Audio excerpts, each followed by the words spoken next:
Welcome to Manifested Publishers. Welcome learners, my name is Stephen Kariungi and today we continue with our topic. The topic is acids, bases and indicators, a topic in Form 1 chemistry. So we are going to discuss the third property of acids, and this is the reaction of dilute acids with bases.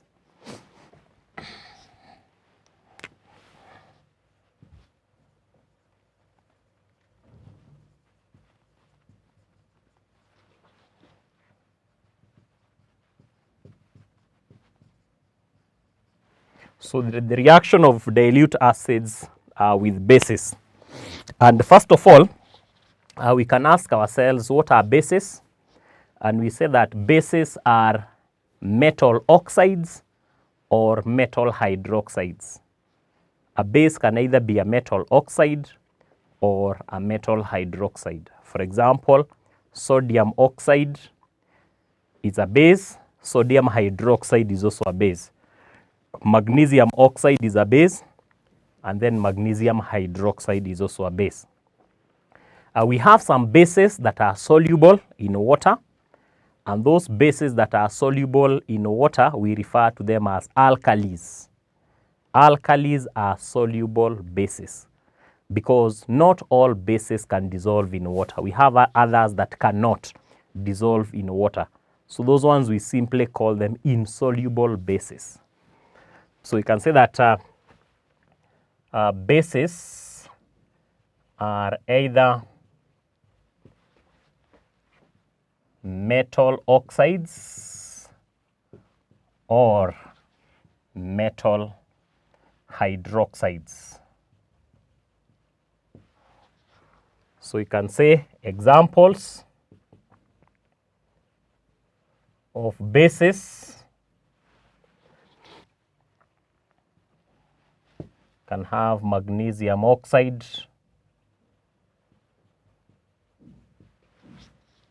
sodium oxide, even hydroxides, potassium hydroxide,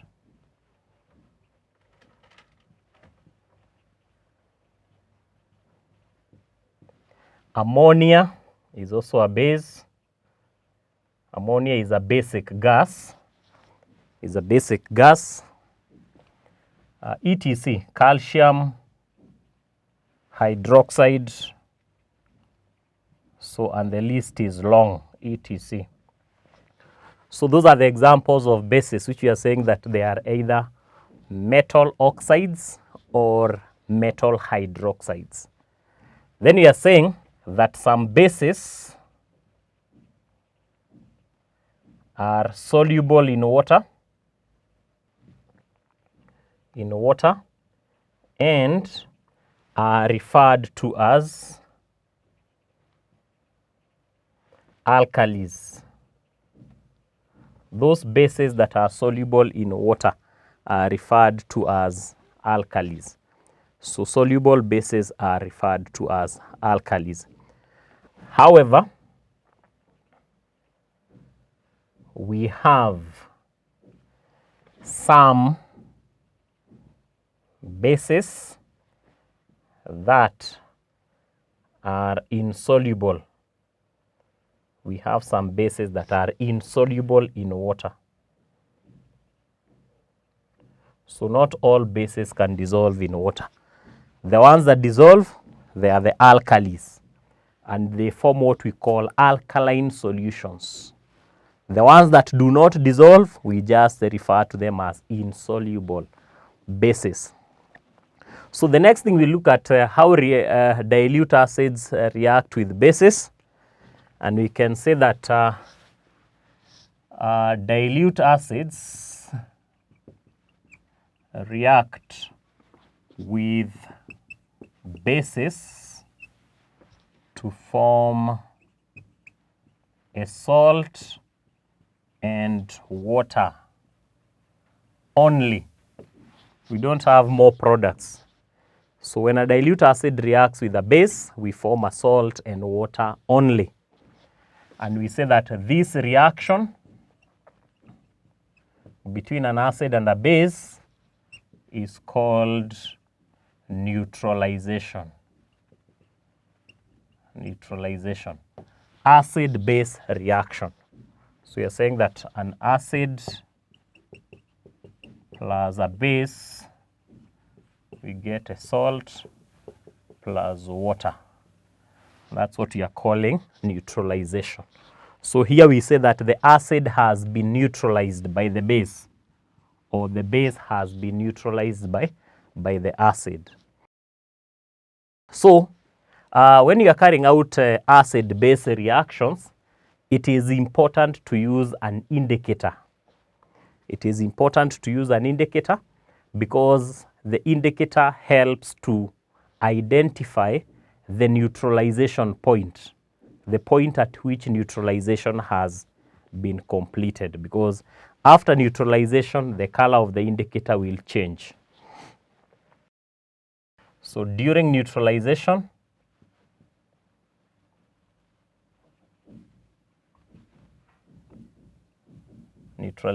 reactions,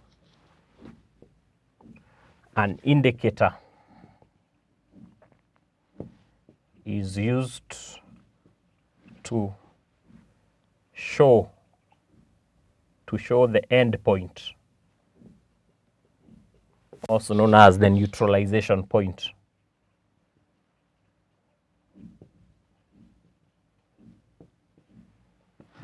Is used to show the neutralization point by changing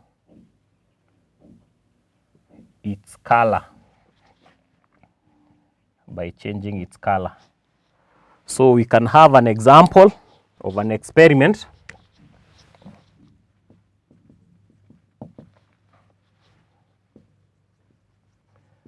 Reaction of dilute hydrochloric acid and sodium hydroxide. Is a base, is a soluble base. So in this experiment, the procedure measure about 25 cubic centimeters of dilute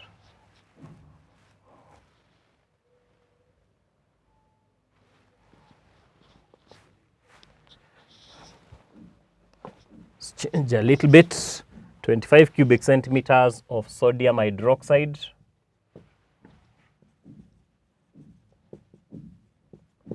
solution and transfer it into a conical flask.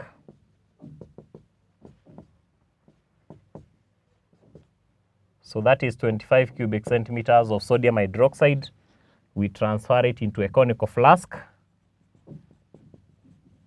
Add 3 drops of phenolphthalein indicator. We say that the indicator helps to show the end point.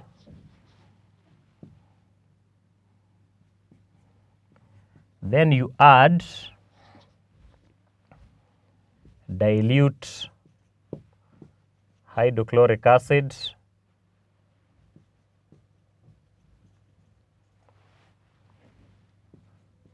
dropwise until the color changes. And of course, this indicates the neutralization point or the end point. When the color changes, the end point has been reached.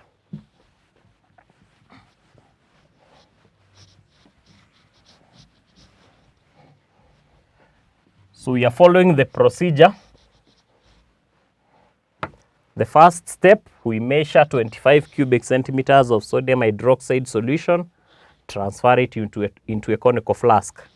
Then add 3 drops of phenolphthalein indicator to the sodium hydroxide. Then we add dilute hydrochloric acid drop by drop until the color changes to indicate the end point. And then determine the volume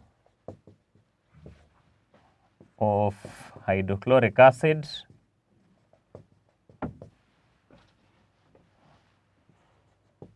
used to neutralize sodium hydroxide. So we determine the volume of the acid used. Already we know the volume of the base that we have used. So the observations,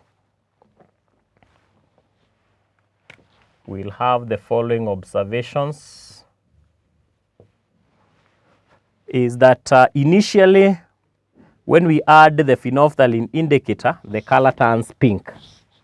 So we are saying that when phenolphthalein is added to sodium hydroxide,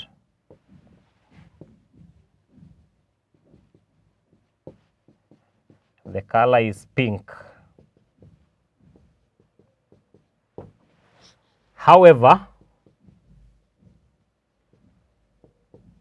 on neutralization, that is when you add the acid to neutralize the sodium hydroxide, on neutralization, the solution turns colorless.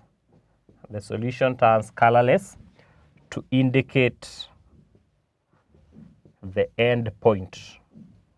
It turns colorless to indicate the end point. So when the color changes from pink to colorless, then you know that the end point has been reached. So that is the way to carry out that experiment.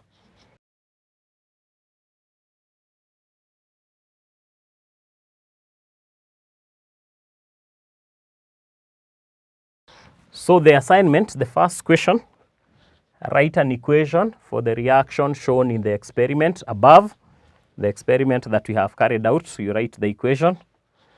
Number 2, why was phenolphthalein indicator used in the experiment? Why have we used 3 drops of phenolphthalein indicator? And then number 3, what is an alkali? So we'll stop there until next time. Goodbye.